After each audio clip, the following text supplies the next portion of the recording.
The competitive 40K network presents Art of War. Art of War. Strategy and tactics. Discussions with the best players on the planet. Now your host, Nick Nanavati. Do you spend tons of hours hunched over a table building and painting models? Maybe you're up late at night reading about all the Warhammer 40K lore. Whatever your optical needs, Serious Readers has got you covered. They produce amazing, high-quality HD lighting which simulates daylight indoors. It's amazing for painting or reading, and it's recommended by over 500 opticians. You can use discount code AOW to save £100 on any HD light.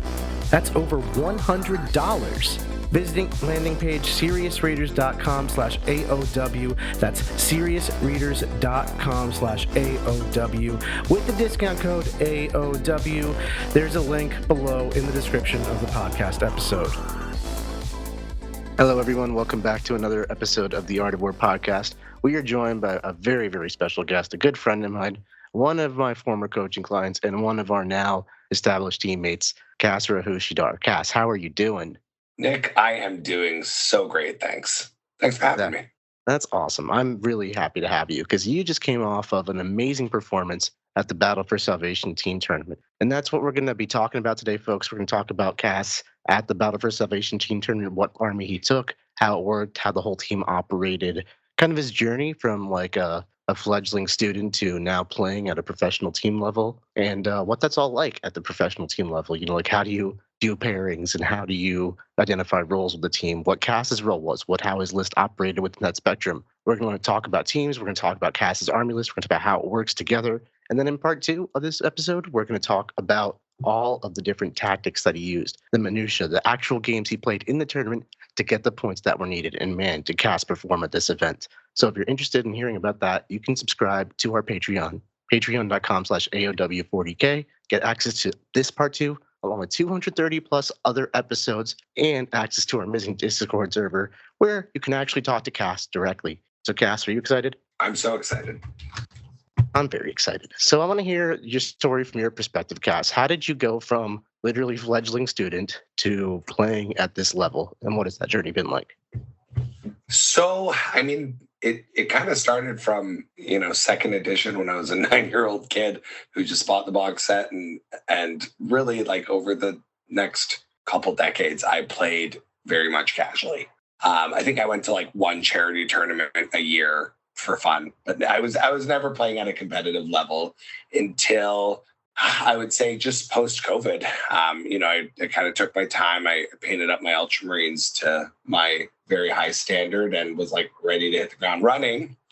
And, I was used to dominating my local Crusade League. And when that kind of got old, like I think actually I did a perfect run. Like I didn't lose a single game. I got every point across an entire Crusade League that went on for like 3 months. And so I thought, okay, you know what? Let's apply ourselves and try. And then I kept falling flat on my face. I'd go to tournaments and just get the snot beat out of me. And so I did what I do in life when I need a little bit of help. I turned to the professionals. And that's when I reached out to you, good sir. Yeah, that's kind of pretty awesome, just coming from a Crusade background. I remember when you came to me, you were like very painting focused, very hobby oriented, and you were playing Ultramarines, which at the time were like a very mid faction, nothing exciting about them in terms of competitiveness, and they're not an army I specialize in. But you were like, I go 2 and 3 at tournaments, and I just want to do better. And I was like, that is such an achievable goal. Like no matter what army you're playing, if you are willing and able to learn, you can do much better than mediocre, That's really what my goal was for you, just teaching you how to get better and think about Warhammer. Yeah, that was kind of the starting point, really. But, I think I even was like, I need Gulliman in the list, too, because it's the best model I've painted. But sadly, I'm not running him anymore. But yeah, we started working together, and it kind of popped off. Like, I think we had good coaching chemistry.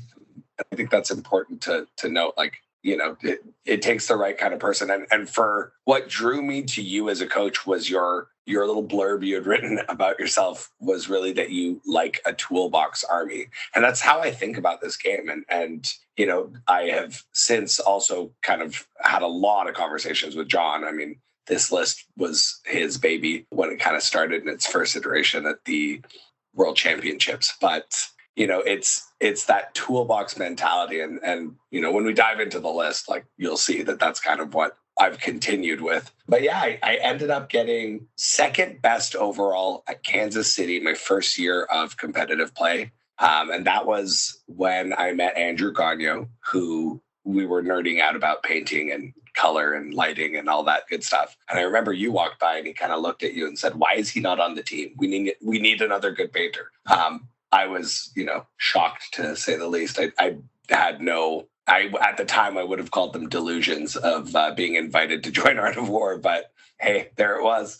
So, I mean, that's literally a testament to hard work and dedication over time, right? Like, you literally, when you started, that wasn't even in the conversation. That's like, what are you talking about? But over time, you made the Art of War team. You showed your effort. You made Worlds qualifications twice. You really have earned some stripes here, Cass. Like, and that's... I'm not trying to take the credit here as your coach. I'm really giving it to you as the student. You put some work in. Well, and I'm going to correct you 3 times because 3 times. See, I lost track. That's how much you're doing. Yeah, I mean, like it's kind of mind blowing. Like, I've been doing this competitively for 3 years, and every single year I've had the honor of making it to the finals. So yeah, that if that's not going to like motivate the hell out of you to keep going, I don't know what would.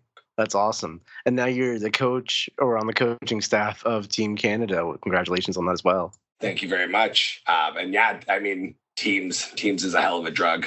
That's what I'll say. So let's transition it a little bit to teams now. So you're competing at this level and you're playing on the Art of War team. This is your second time on the Art of War team. What's that like for you? Were you feeling nervous like the first time, or are you feeling more confident about it? So the first time I was pretty nervous, and I'll be candid. I think one of the main reasons I got the nod the first time around was because my good friend and local Warhammer bully, Alex McDougall, kind of vetted for me. Like, look, guys, I've played him. He's good.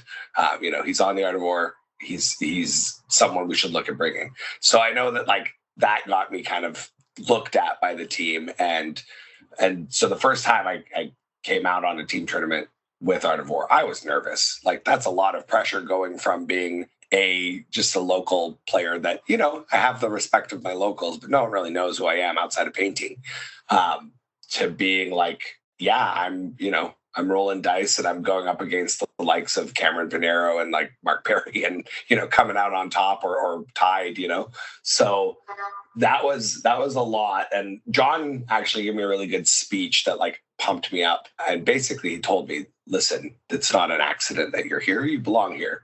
And that first time it really ramped me up. The second time he cheekily kind of looked over at me at the beginning of round 1. And he said, last time I gave you a speech, but I feel like you might not need it this time. And I laughed because I didn't. Imposter syndrome gone.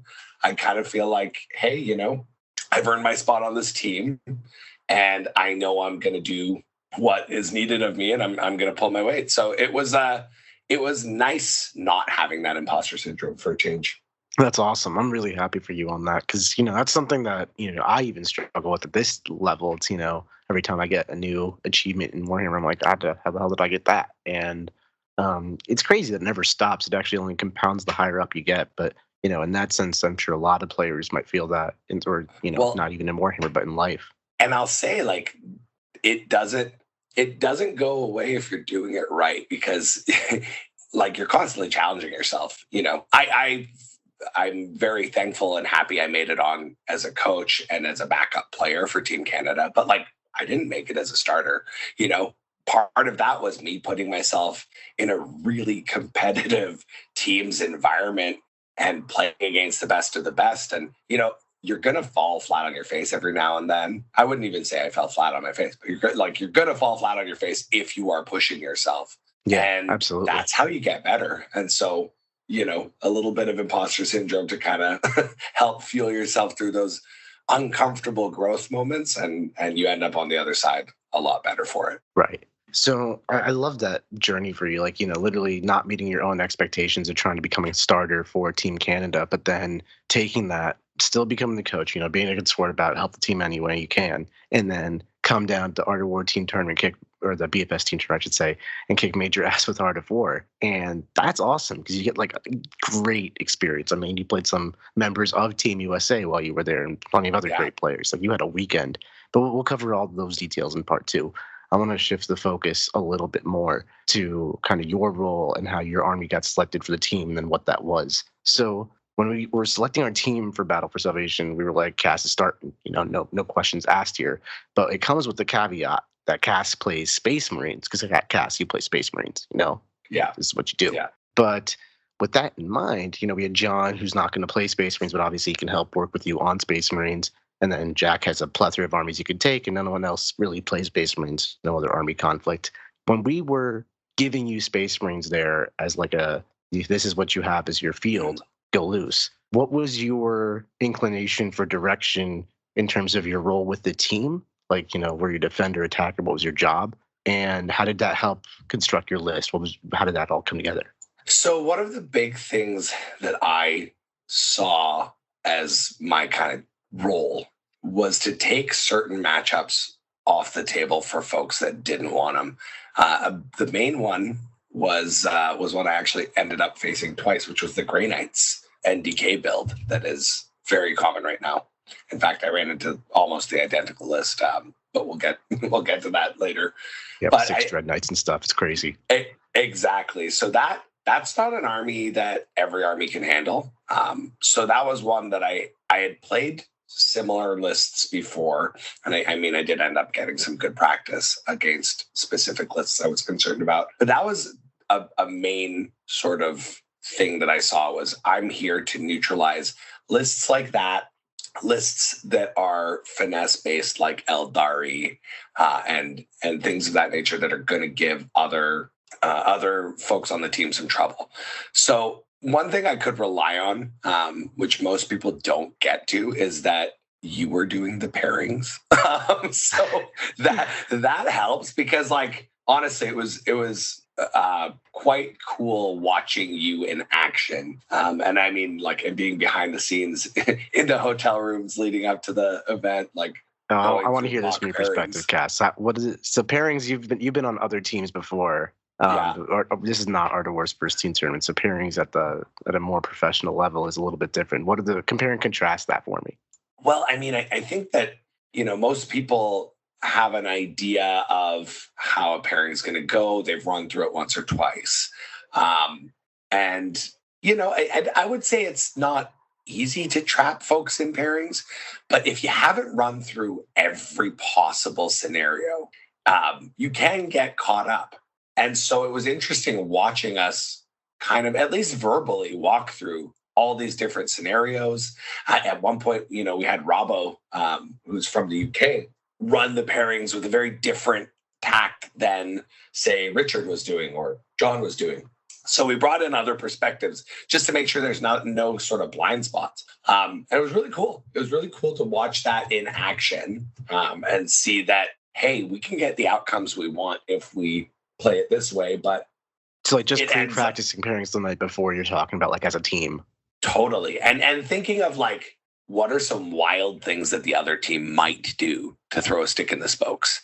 But I think all of that comes off of the predication of like, hey, our matrix is real, right? And so if you make mistakes in the matrix, it can snowball so catastrophically. And I think I've seen a bad matrix is like so bad in teams. 100%. That'll lose you the round right there.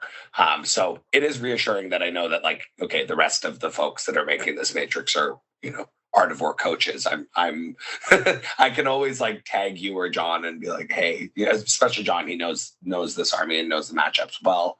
Like, hey, am I crazy here? Or, this feels like a 12. Am I being crazy? Or like this one feels like a 2, just being able to kind of bounce that off of the other folks on the team. But, that process of actually going through it, I think people think through it a little bit, but actually going through it with cards and having someone put themselves in the shoes of the captain of that other team. If you got your matrices correct, then that activity is going to be a huge value in getting the matchups you want.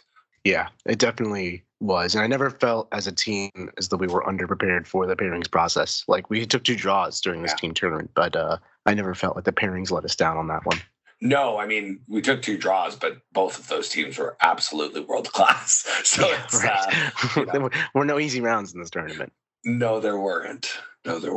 So talk to me about your job on the team. Let's bring it back to that. You were given Space Marines. You have John on this team. Obviously, John Lennon is an amazing Space Marine player, and you've been playing Space Marines for years under the Art of War tutelage. So you know your stuff, but like, there's such a wide range of Space Marine builds and how you could skew it. Your job is to kind of take some options off the team, and that happened in pairings, which is awesome. But like, back in list construction, like, what did you settle on? What was the actual list you took? Well, so part of the list was informed by a phone call I got from my dear friend Jack Harpster, and this was after we'd kind of agreed to what each person was taking, and he kind of changed his mind, which Jack can do from time to time. And he gave me a call and he said, "Cass, I want to take one last trip to Flavortown, and I want to run the custodes with Draxus." And I said, "You know what? Considering what my job is, I actually think I can make a better list, a better version of this list, because I used to take the Calidus Assassin. If I drop the Calidus and some other stuff and add on more Eradicators, I'm actually punching way up in the Grey Knight matchup."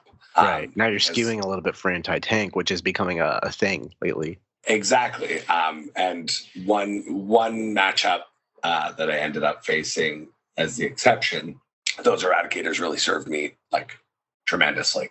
So the skew was a good way to go. But that's awesome. But really, this was like the skeleton of this list was John's list he took to WCW. I've kind of been playing it in singles. I've been playing whatever I needed to play for Team Canada training and scrims. But for singles, I actually have been playing this, and from the time that aggressors got nerfed, I actually just started winning a lot more with the list. I had a realization. It's because I changed the aggressors in the list to Eradicators, which is the unit that I infiltrate with Blade Driven Deep, Apothecary, and with Calgar.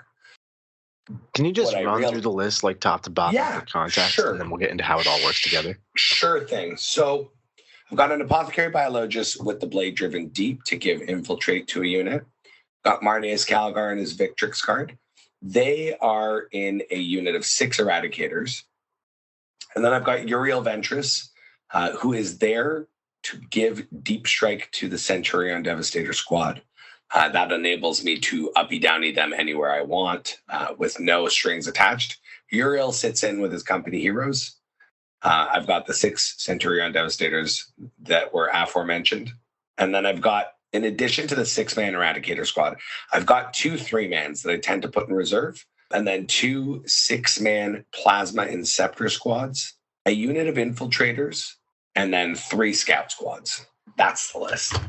Damn, that is a lot of Gravis bodies. We got 12 Inceptors with Plasma and 12 Eradicators, and then also a Centurion squad teleporting around the field. That is so much stuff, and you're reserving the Eradicators. Walk me through how your strategy for this game is. How do you play this?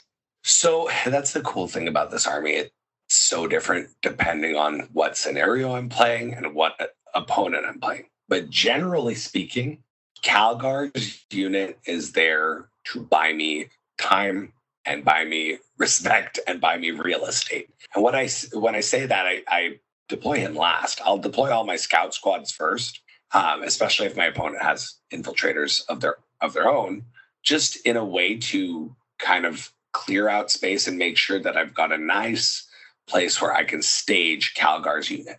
If all I do with Calgar's unit all game is hide behind a wall, get an extra CP, and keep you from coming to my side of the board, I've won the game.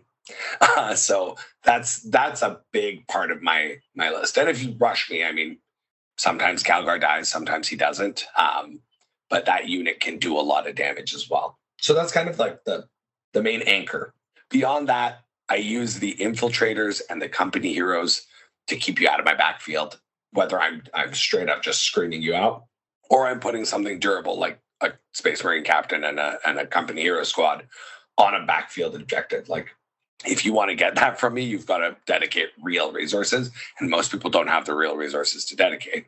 And then on top of that, I've got the Centurion Devastator squad dropping down as my hammer. So that squad typically starts out hidden behind a wall. But when I need them, I cannot be downing them exactly within line of sight and range of what they need to kill. That's awesome. And it comes from so many different threat vectors, right? You have like Centurions that can come with a 48-inch range on like some extreme angle. And on Games Workshop tables and these the tabletop team tables that we're playing on, there's a lot of big, long, extreme line of sight. And then you have outflanking Eradicators. You have an infiltrated squad of Eradicators. It's super hard to shift. And then there's Plasma Inceptors coming in. Yeah. And you have 15 Scouts and 5 Infiltrators. It's a lot of stuff to play the game with, a lot of mission tools there. Like, how do you, with that much infiltrating ability, and you know your Centurions are going to deploy like in the corner, where do you actually put your stuff? You have like nothing on the table. Well, I mean, that's kind of the luxury of this list. I'll use the Infiltrator squad with their 12-inch bubble to just like reserve space. I typically put the company heroes on my home objective. Beyond that, the scouts are kind of where the scouts need to be, and that changes mission by mission. Sometimes I'll reserve one. When I say reserve, I mean like just hide behind a wall in my own deployment zone, or even put them kind of within 9 inches of a corner just in case I draw investigate signals. Like generically behind walls, like in places where you could do a tactical card. Exactly.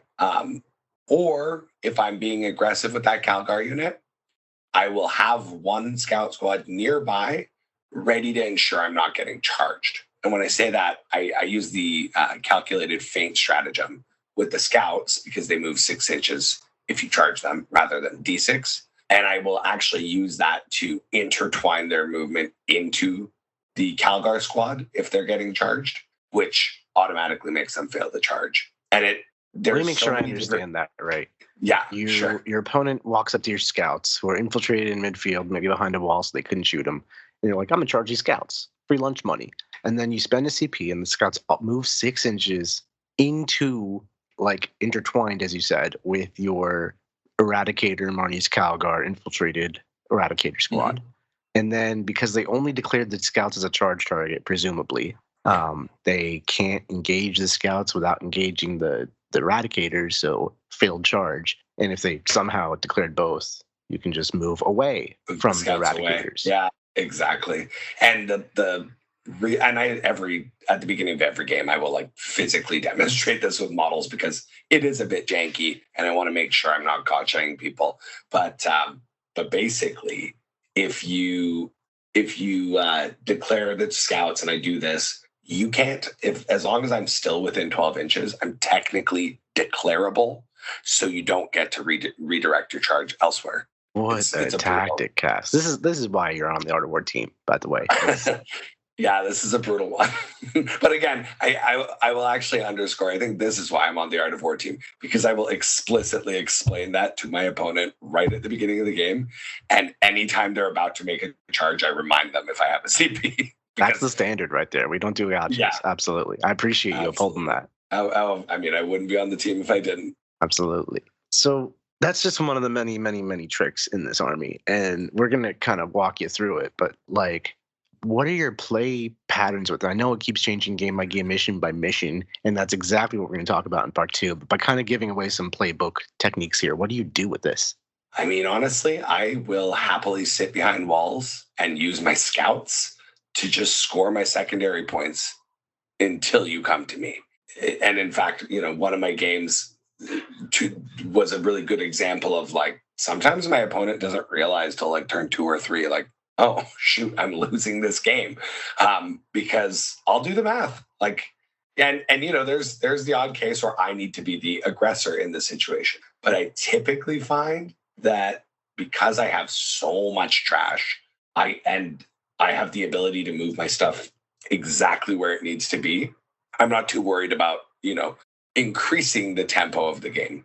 Now, sometimes people make mistakes and leave me openings where I get to, on one turn, come in with the Centurions, kill a key unit, and then on the next, and have no reprisal. because that's the thing about an army like this. There's so many threat vectors that I can open up without actually exposing myself to danger, that if you leave me a pocket like that, I will take it. I will take your toys off the table, and then you have no sort of way to no way to get back at me. So at the end of the day, though, your army is like a bunch of 3-1 Space Marines and 2-1 Space Marines on foot, and that's about it. It's not that many guys. There's no extra added durability. You're really relying on isolated target kills to gain a material advantage, right? Like you have to kill a squad and not lose 6 Inceptors after you're done, and so because that's not a trade down that you can't afford. How do you line those up? What are you looking for? Well, I'm typically looking at what is really good at killing Gravis Marines. So there's typically, certain profiles that are really good at it. There's things that are going to be, shooting threats. Like if you are better at long range shooting than me, I'm going to take those toys away first. Like against Tau, I take away their big tanks first, because those cannons shooting downwind at, say, Centurions 48 inches away, that's a fight I'm going to lose over time. So I'm just trying to make it as unfair a fight as possible by taking away those key things that are going to kill my stuff.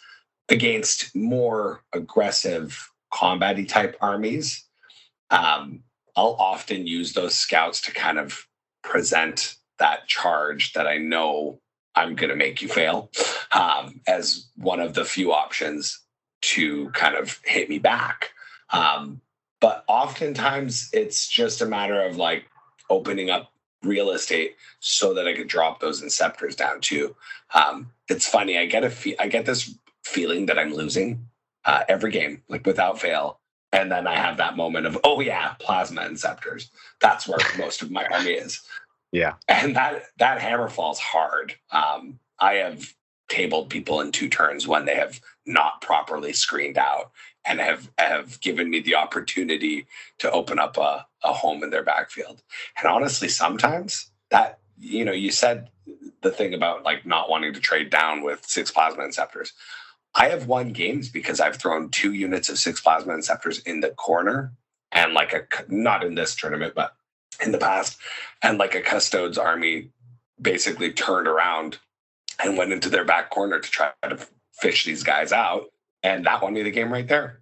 I imagine if you played this army, it really takes a lot of macro understanding of Warhammer. Like you said in the beginning of when you're describing your list, you were like doing score projections to figure out if you're winning or losing, and if you can just chill behind walls is a valid strategy because you're forcing your opponent to come to you.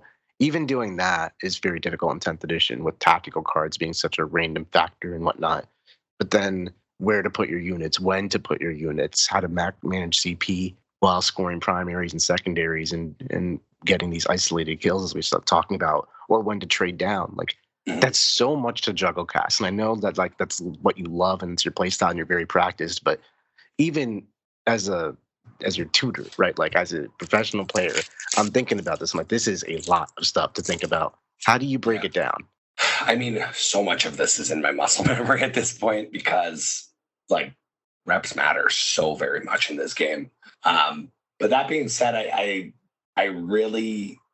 try to simplify it in my own head.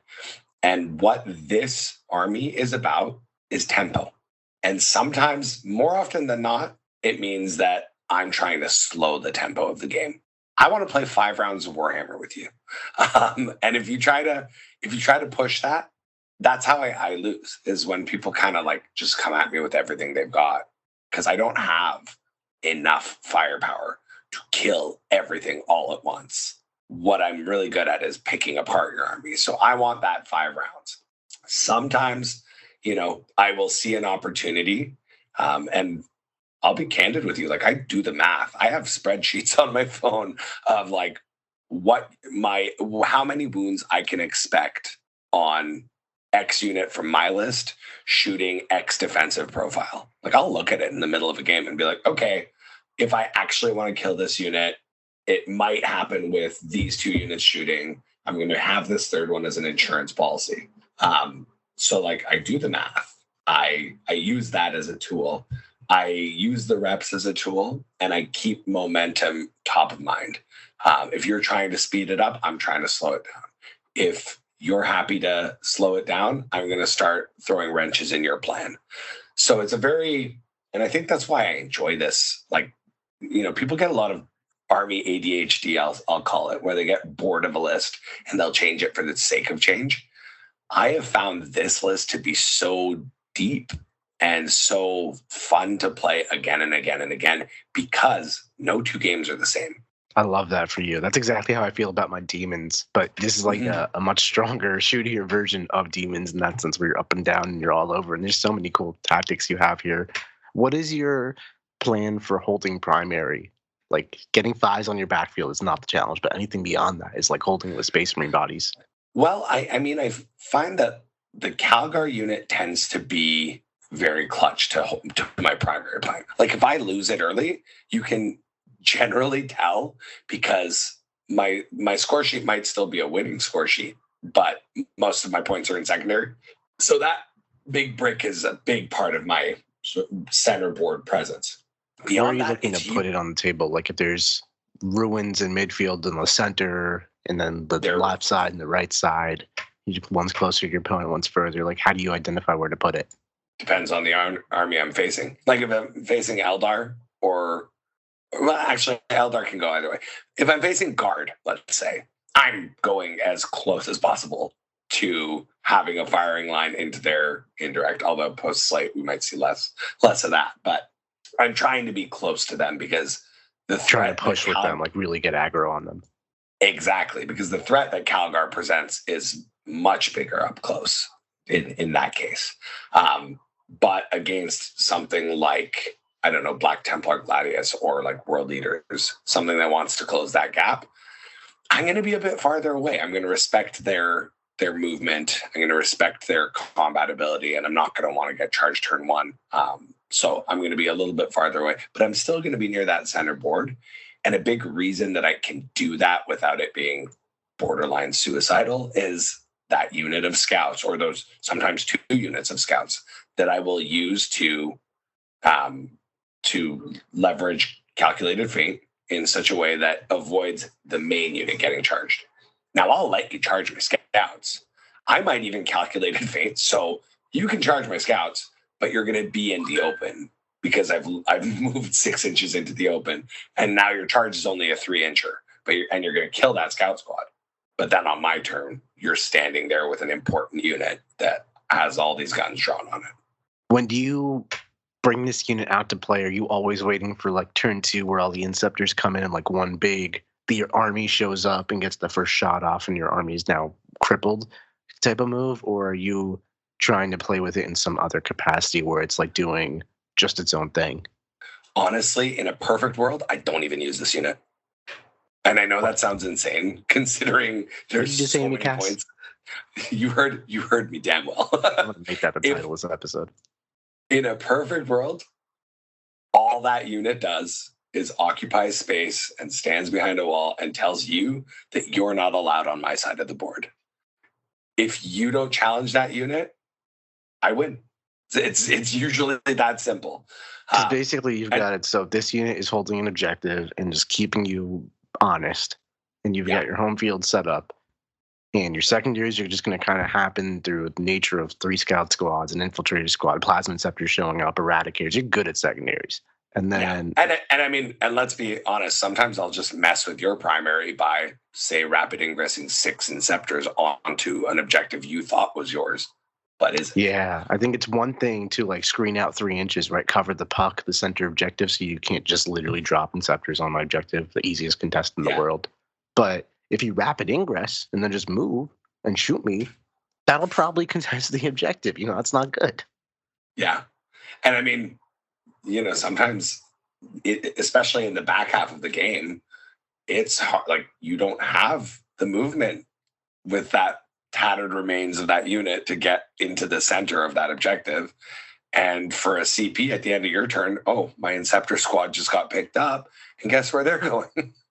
So there's a lot of really interesting plays I can do with these units and the strats that are available to Vanguard detachment that people don't see until they do. And they're usually like, God damn.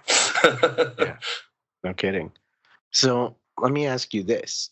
Now that we have like this understanding of your army, I think it's a great fit for the role we put you in. Because basically we're like, all right, if Cass is going to have to play Space Marines, we want him to play against a breadth of armies. You know, your list can kind of play against anything for the most part, and as we'll cover in part 2.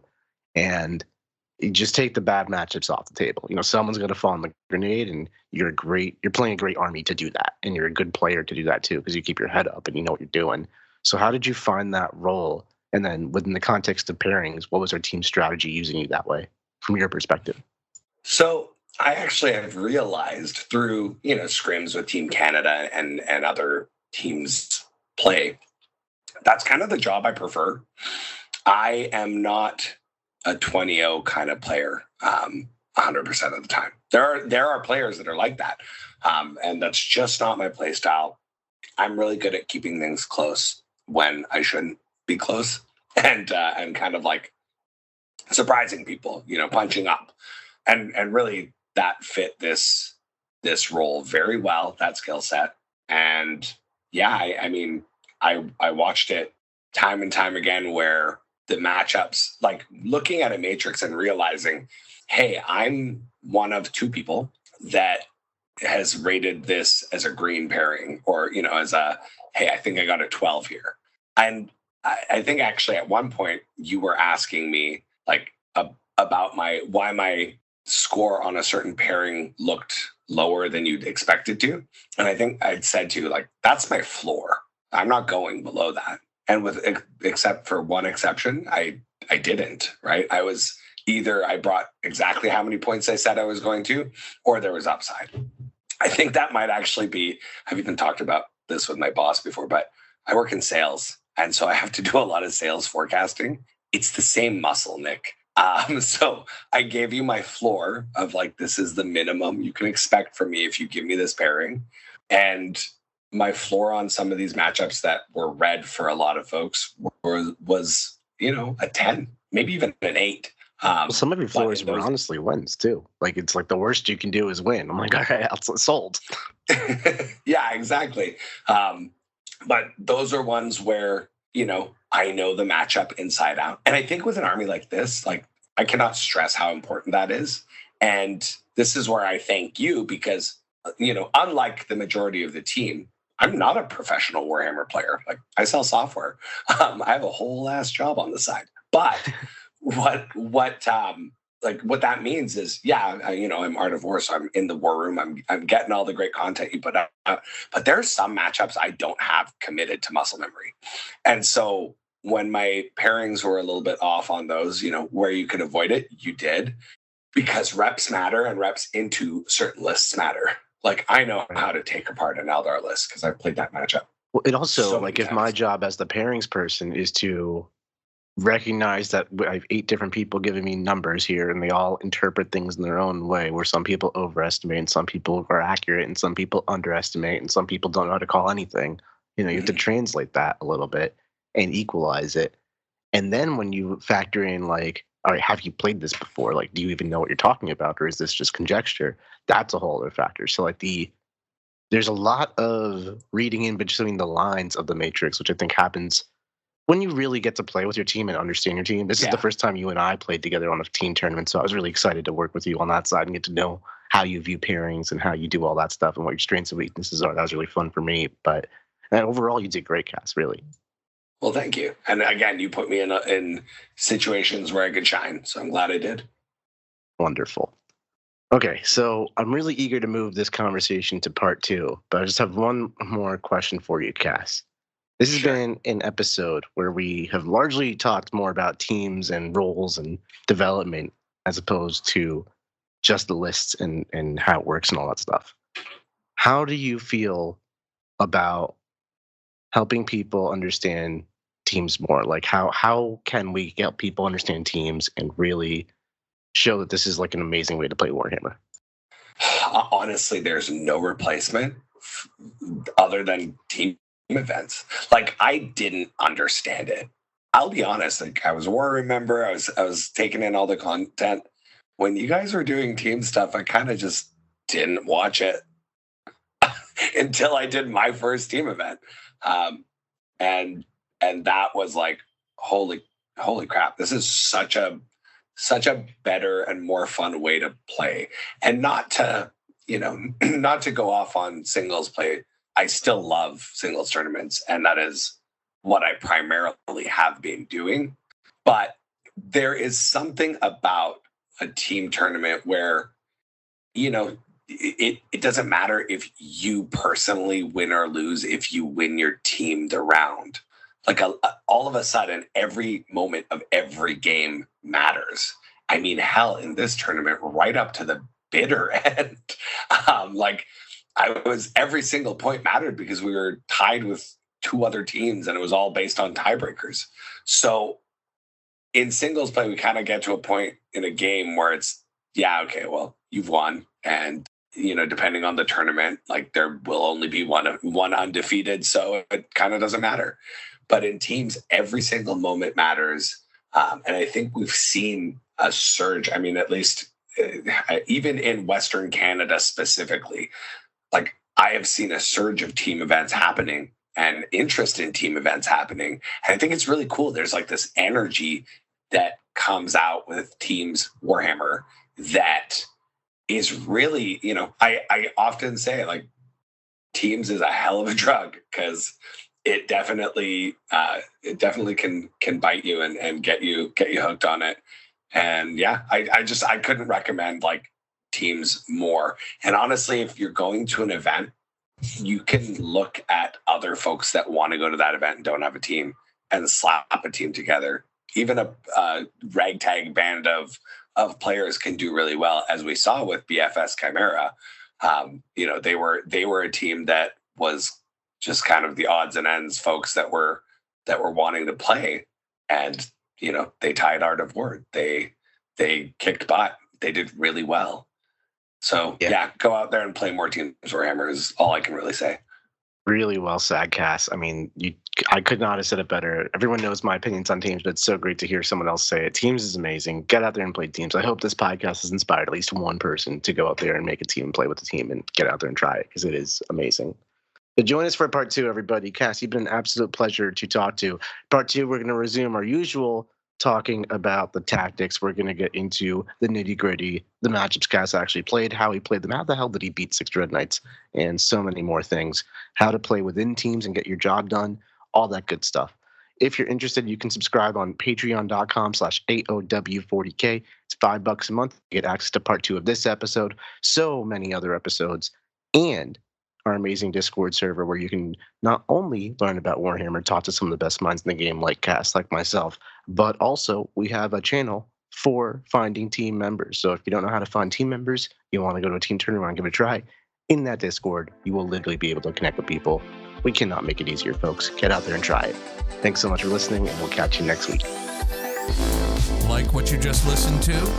Check out Art of War Down Under and Art of War Unbroken on the competitive 40K network. TheArtofWar40K.com.